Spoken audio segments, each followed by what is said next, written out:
Mi pregunta es, ¿cómo trabajan, cómo se comunican el ente asociativo de deporte con la Asociación de Sordos del territorio? ¿Cómo trabajan? ¿No se articulan? ¿No se coordinan? Nosotros no tenemos ninguna articulación con FENASCOL. Parece que desde años atrás habían traído un conflicto entre FENASCOL y FECOLDES. Por lo tanto, nosotros sí hay muchísimos sordos que hacen parte de las asociaciones de sordos que están afiliadas a FENASCOL, y obviamente esta misma comunidad es la que está afiliada a las ligas y clubes en las regiones y que están afiliadas a FECOLDES, pero puntualmente nunca hemos articulado, o por lo menos desde los 5 años que yo llevo frente a la federación, hemos articulado ninguna actividad con FENASCOL. Sí tenemos, hay regiones como son Putumayo, como son Guainía, como son sí, San José de Guaviare, en Guaviare, donde hay asociaciones de sordos muy fortalecidas y que están trabajando bastante el tema con FENASCOL, pero por roces entre ellos mismos no han articulado los clubes deportivos. Tenemos que en Guainía, en Magdalena, en Sucre, hasta hace algunos años hubieron ligas de sordos en esos departamentos. Y en este momento están de pronto Sucre y Magdalena con un club deportivo, con clubes confederados, ¿sí? Pero también ha sido falta de capacitación en la normatividad deportiva de los líderes sordos de esas regiones, y de pronto que por temas personales, ¿sí? Tampoco desean articular con FECOLDES, y lo que están haciendo es cerrándole las puertas y quitándoles oportunidades a esos deportistas que han tenido que emigrar a otros departamentos. Voy a citar puntualmente el caso de Putumayo. Allí hay una población sorda bastante amplia y tienen la Asociación de Sordos de Mocoa. Sin embargo, los atletas se encuentran en departamentos como Boyacá, Antioquia, Bogotá, Cauca, representando otras regiones, que son deportistas que son muy buenos y que por esa razón los han llevado para otros departamentos. Entonces, sí hace falta una articulación de FECOLDES con las asociaciones de sordos, ¿sí? Pero nosotros hemos querido tener esos acercamientos, y son ellos los que de pronto confunden el hecho de que llegue FECOLDES y que ellos piensen que se les van a quitar esas asociaciones, o que las asociaciones se van a acabar para convertirse en clubes deportivos. Y eso no es así, porque son dos temas completamente diferentes que se pueden tratar por aparte, ¿cierto? Pero que es importante porque vinculan a la misma comunidad y a las mismas personas. Luz Mari, cuénteme una cosa y hago mi comentario de cierre para despedir. Cuénteme una cosa, ¿usted es asociada de cuál asociación de sordos? ¿De qué territorio? De ninguno. No está en ninguna asociación, pero usted es persona con discapacidad auditiva. Yo soy una persona sorda profunda oralizada. Me apoyo en la lectura labiofacial, en los subtítulos y en la lengua de señas. ¿No tiene implante? No. No tiene. Vea qué interesante. Mi comentario final es el siguiente. En todas las familias hay problemas, hay líos, en todas las familias. Y los más impecables en organización asociativa en este país son los sordos. Y miren el lío que tienen. Siendo los mismos sordos, los unos con los otros no se apoyan en un derecho fundamental que no se les olvide, comunidad sorda. El derecho al deporte es un derecho fundamental, y en este tiempo sí que es importante, tiempo de problemas en salud mental, en problemas de salud de sedentarismo, por lo que quieran. Entonces hay que trabajarle a eso fuerte. 2.000 atletas en proceso formativo de alto rendimiento. A la cúspide en este año van 23 a Brasil, van 600 a Juegos Paranacionales, y hay hasta 2.000 en proceso formativo. Más de 500.000 no están accediendo al derecho al deporte. Hay un asunto para revisar ahí en esa cuestión, y por eso los arrinconó ese asunto feo que hay en el aparato paralímpico, y los ha mantenido excluidos y segregados, y esto hay que corregirlo. Y el gobierno no tiene que hacerse más el de la vista gorda, porque este abuso lo ha permitido y lo ha conectado el gobierno. Presidenta, lo que usted quiera decir para despedirnos, y volvemos en la próxima sesión para charlar sobre temas de este proceso. No, invitarlos a revisar lo que usted acaba de decir, pues porque independiente que sean personas sordas, pues no los podemos obligar a hacer deporte, pero sí tienen que en sus regiones empoderarse de la normatividad deportiva, porque es que no es solo practicar un deporte, porque hay regiones donde hay buenos equipos de fútbol y de baloncesto, pero no tienen un club deportivo, ¿cierto? Y ellos hacen la solicitud a la federación y nosotros tenemos que guiarnos por un debido proceso y por una norma que nos indica cómo es que debe hacerse la afiliación a un club, a una liga y a una federación. Entonces, no pueden pasar y no podemos nosotros ser la excepción y de permitir irregularidades que nos van a llegar a llevar precisamente a lo que usted ha venido repitiendo, a dañar todo el aparato deportivo en Colombia. Bueno, aquí hay una idea para aclarar, que es de donde se han pegado tantos que abusan del erario y de los recursos públicos del deporte. El derecho al deporte no significa que 50 millones de colombianos se vayan a convertir en campeones y en atletas de élite. Cuando uno dice a los sordos no los podemos obligar a hacer deporte, alcanza a tener sentido de la siguiente manera. No es obligatorio para nadie ser deportista de alto rendimiento ni deportista de carrera. Sí es un derecho que no se le puede negar a ningún niño, sordo, ciego, con la diversidad que sea, el derecho a jugar, el derecho a participar, el derecho a su movimiento, el derecho a hacer una educación física, el derecho a recrearse. Dígame usted si un niño saludable que no esté enfermo se va a poner bravo o tocará obligarlo, a los papás les va a tocar obligarlo a jugar, a salir con los papás a recrearse. Ese es el derecho que se está vulnerando. Ahí hay algo importante, ahí hay algo importante. Yo no se puede obligar, ¿cierto? Sí. Pero nosotros como federación a nosotros nos exigen resultados y esa falencia no viene de FECOLDES, sino del Ministerio del Deporte y de las organizaciones deportivas que están por encima de nosotros, porque yo propuse, por ejemplo, hacer un evento máster para todos estos sordos mayores que en su momento fueron deportistas de alto rendimiento y no porque hoy ya no son selección Colombia, entonces lo que usted acaba de decir, entonces no vuelvan a hacer deporte, ¿cierto? Pero desafortunadamente acá nos piden, por ejemplo, si quiere iniciar su proceso, listo, a través de juegos intercolegiados y llegan a juegos nacionales y ahí pues se termina el proceso porque son pocos los que salen a los eventos internacionales. Este año tenemos un evento internacional de baloncesto y un evento de fútbol sala en el cual nosotros tomamos el riesgo de hacer una preinscripción, sabiendo que si retiramos los equipos tenemos que pagar una penalidad bastante grande en dólares a la organización internacional. Pero si nosotros no le apuntamos a eso, a motivar a los deportistas a ir a un evento internacional, a prepararse. ¿Y de qué nos sirve a nosotros que 800 deportistas lleguen a unos juegos nacionales y paranacionales y que deberían también denominarse sordonacionales porque somos un sistema independiente? ¿Sí? ¿De qué nos sirve llegar hasta allá y que ahí se termine el proceso? Esperar otros 4 años para volver a competir en las mismas justas. Entonces lo que tenemos que buscar es participar en cuanto evento internacional se nos presente y salir de estos 9 deportes que tiene FECOLDES y tratar de abrir más deportes, por ejemplo, de los 21 que hay en Juegos Olímpicos de Verano. Y también aspiramos a participar con ajedrez y fútbol sala en los próximos Juegos Sordolímpicos de Invierno. Una Entonces, claridad, nos amarran a nosotros con una serie de condiciones, ¿sí? De las que nosotros no tenemos el recurso, ¿sí?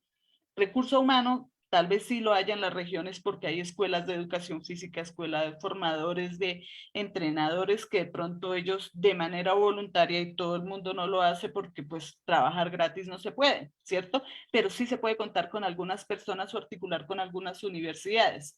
Pero, ¿qué tenemos nosotros para ofrecerle a ellos? ¿A dónde los vamos a poner a competir? ¿Cierto? Si no tenemos a nosotros, nos exigen. Y lo mismo sucede en los institutos de deportes.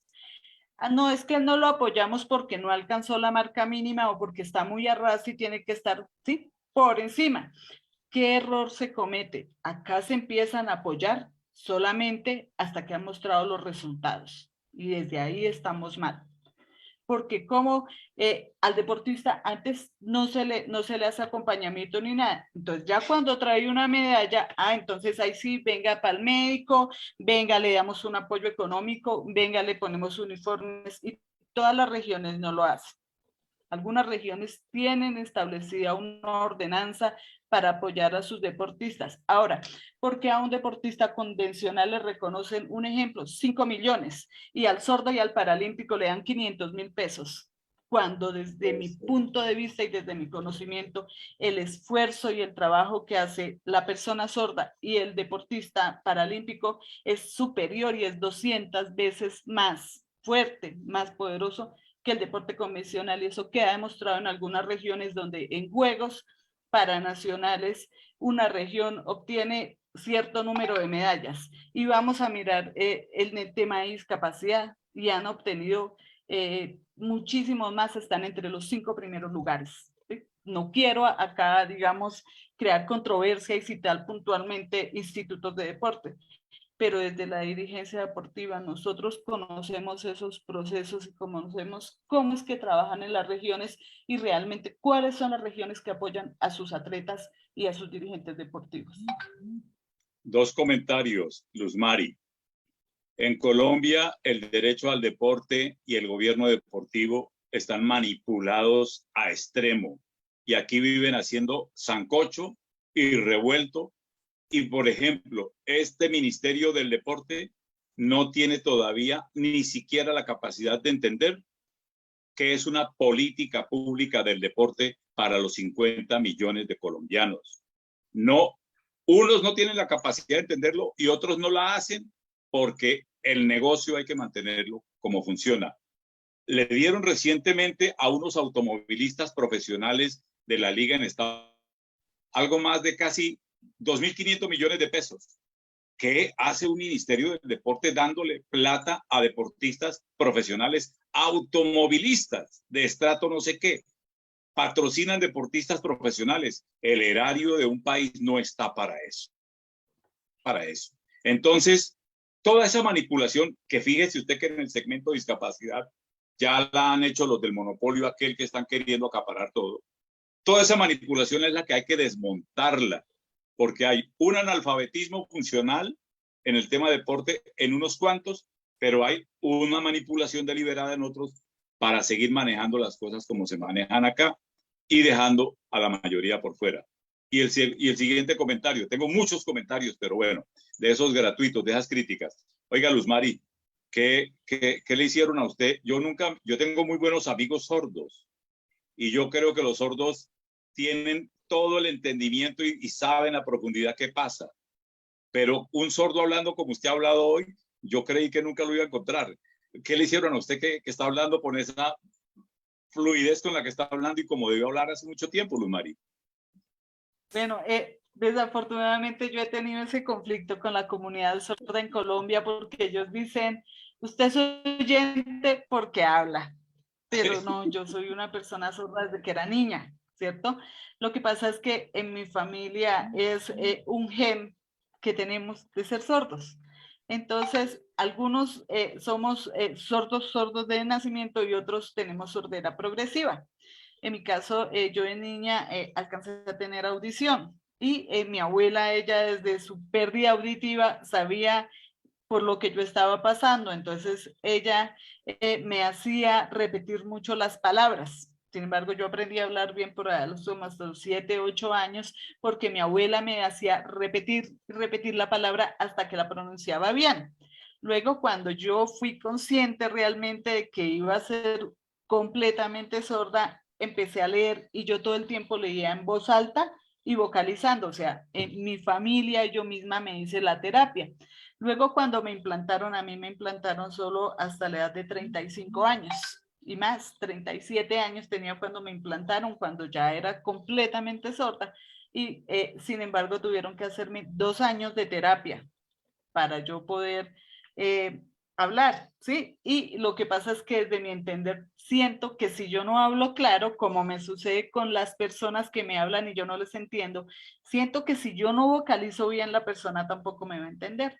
¿Sí? Alguna vez alguien me preguntó que si yo sufría mucho por eso, y pues, ¿cómo voy a sufrir por algo que nunca he tenido y nunca he sentido, ¿cierto? Si yo no sé cómo es la audición que me da el implante, si es realmente una audición natural o es mecánica, no sé cómo escucha una persona que tiene su audición normal, entonces yo no sé de qué me estoy perdiendo, entonces yo por eso no sufro.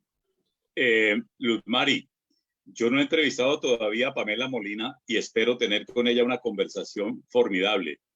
Pero le cuento que a usted, en 28 años que llevo yo en estos temas, es la mejor conversación que yo he tenido con una persona sorda. Esta de hoy con usted. Pero yo no le estoy preguntando a usted por qué habla. Yo no le estoy preguntando por qué habla. Le estoy diciendo es todo lo que usted ha dicho hoy. Todo lo que usted ha dicho hoy no lo dice una persona sorda usualmente. No se atreve a hacer todas estas denuncias ni a poner las cosas en su Me ha sitio como se pasado, hace.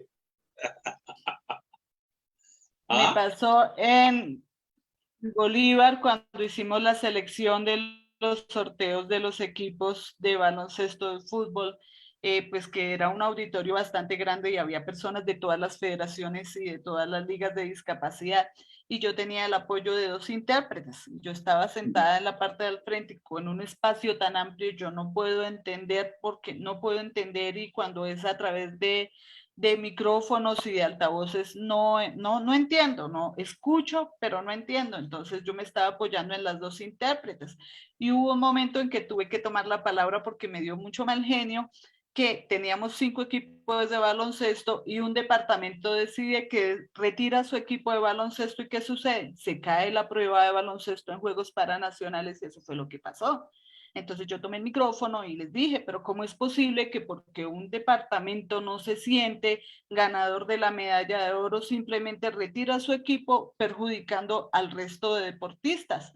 Y el comentario de uno de los presentes lo que dijo fue, increíble que de la piedra la muda habló.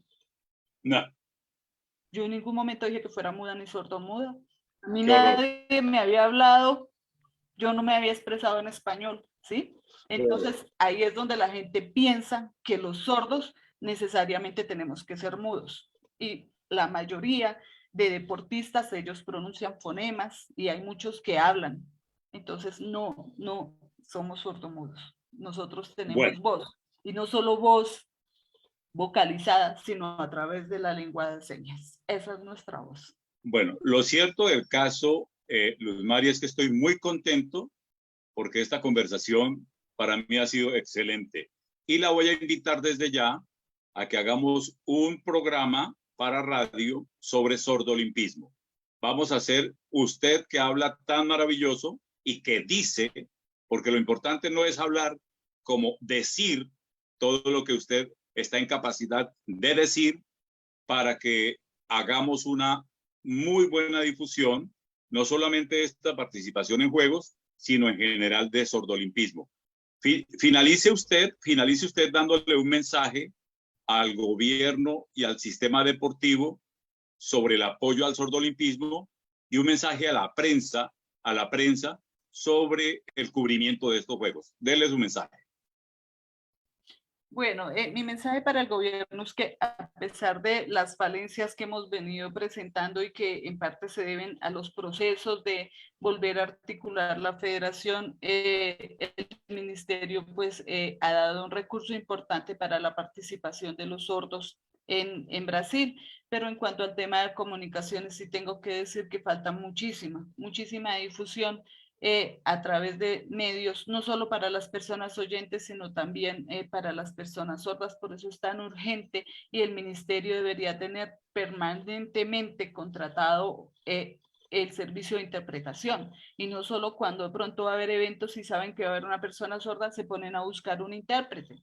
porque debe ser una persona que tenga conocimientos de deporte, ¿cierto? Porque los intérpretes no se pueden desempeñar, debe ser muy, muy experto para que se pueda desempeñar en todos los ámbitos y en todos los contextos, sino que una persona que cumpla realmente el perfil para ser intérprete de lengua de señas y en los eventos deportivos, ¿sí? Que transmiten en juegos paranacionales, debería haber el recuadro de interpretación para la comunidad sorda. Entonces, mi invitación es que para los sordos, que busquemos replicar por ejemplo, estas entrevistas, los enlaces de las publicaciones periodísticas, ver de modo positivo que estamos haciendo lo posible por ser más visibles y pedirle al gobierno mayor publicidad, mayor, mayor cobertura. No solo esperar que empiecen los Juegos Sordolímpicos para empezar a publicar de pronto si hubo resultados o no, porque desde ya, desde el momento de la concentración, deberían estar publicando y mostrando lo que realmente la federación está haciendo para sacar adelante este proceso. Yo les recomiendo a la comunidad sorda que exijan todo el tiempo, hasta donde sea posible, su lengua de señas colombiana, pero que en donde no sea posible, les repito, aquí la crítica, los comentarios y este trabajo no lo paga nadie. Es un trabajo de un periodista que lleva muchos años en esta tarea. Entonces, donde no sea posible tener la interpretación, no cierren el canal. He tenido hoy la mejor conversación con una persona sorda que ha hablado, y en cuanto puedan hablar, si no hay de otra, hablemos. Hablemos para que no nos quedemos invisibles. Gracias, presidenta Luzmari Quintero, muy agradecido, y sigamos conversando entonces sobre sordolimpismo al máximo. Vale. Muchas gracias. Gracias a todos en esta conexión en PATE 21 Inspire Disnet Press. Volveremos con esta participación de Colombia en los Juegos Sordolímpicos a partir del 1 de mayo en Caixa do Sul, territorio brasileño.